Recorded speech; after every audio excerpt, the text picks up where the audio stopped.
Dizgince köyünde Nice'de başka yaşamak yerlerde baş prioritet vermeyen insanlara kaliteli suyu bakmadan ona hani köyde var su sisteması insanlar da kullanırlar suyu pınarlardan. Ki onlardan bulunurlar dil iyi halda hem suyu yokunca içme. Regionun iş adamların biri alındı tertipleme Dizgince köyünde bir pınarı bu üçüncü su sızıntısı hangisini o yaptı.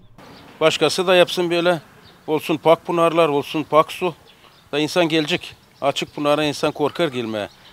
Oldu pandemi, oldu çok bolezn. İnsan bir kazandan, bir kruşkadan su dillem içsin. Lazım olsun pak. Böyle adam gelir kendi şişesinden, ili kendi stakanından. Bastı knopka, su aktı, pak.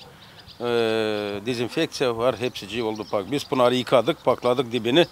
Koyduk, kloriravat ettik suyu. Şimdi orada pak su olacak çok yıllara, kapalı su. Pınarın düzmesinde pay aldılar Ivan Mardarlen bile köyün primariyası hem yerli yaşayanlar angıları yardım ederdiler işçilere. Primarın hem Gagauzya Halk Topluluğu'nun deputatın laflarına göre bu yıl kadın büyük işin çeketmesinde planlarda ileri doğru tertipleme başka pınarları da. Primariyalarda prioritette duruyor pınarları düzme, restaurer etme. Bizde oldu öyle bir kolaylık, öyle bulundu bir sponsor. Hangisi istedi bir pınarı yapma, restaurasyon. Böyle güzel bir arkitektura tarafından. Biz lazım bilmeyim anlama, hani bize ne bırakıldı, bizim dedolardan, analardan, babalardan biz onları lazım koruma, onları lazım düzme.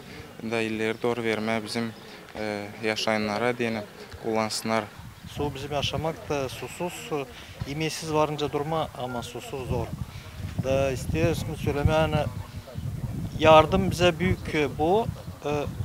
Ben sana biz onu koruyacağız. Da koruyacağız da o bizim ne olacak yer zaman bile adamlar da bizim yanımızda olacak. Bile kişilere bizde köyde yer zaman kapı açık. Если biz bir şey yaparız, bu insanlar da gelirler bize yardım etme. Bizden lazım çeketsin bu işler. Biz yapmadan onlar gelir yardım etme. Если gelirler, biz de bir şey yaparız. Bugün yerlik lisenin popazı Svintitet'te Pınarı danışanadı insanların yönemliğini böyle iyi işlerin yapmasında. Благодарим всем, которые присутствовали сегодня, всем, которые трудились, потому что мы знаем, что сегодня очень большие проблемы с водой. Колодцы высыхают. İsterim şükür etmeye o insanları hangıları alındılar. Yapma bu işi hem katıldılar buna. Biz lazım kabul edelim bunun Allah'ın bağışışı. Çünkü susuz insan yokunca yaşasın. Biz lazım bu yerleri koruyalım. Ангела-хранителя вам, дай Бог здоровья. Христос воскресен. Köyün yaşayanları şükür ederler hepsine kim katıldı bu su sızıntının tertiplemesinde. Danışanadılar hani koruyacaklar bu pınarı hem kullanacaklar pak suyu. Ne oturma vardı ne bir çaşka su içmem. Kim yapmış sağ olsun.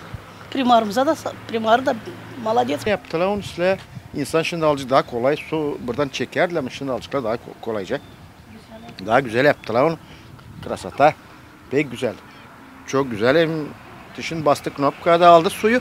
Böyle çeksin kaldırsın, yıkar çeksin bile çok güzel oldu. Sağ olsun bu mukayyet, kim mukayyet oldu. Çalıştı, yaptı. Bizim insan da kullansın suyu harcama. Pınar gibi su pekisler var bu kanal nesteden de vodokanal da alırsa ama kullanmıyorsa pınar suyunu pekisler kullanıyoruz. Bizim tarafta da var bunu da pek güzel yapmışlar sağ olsun.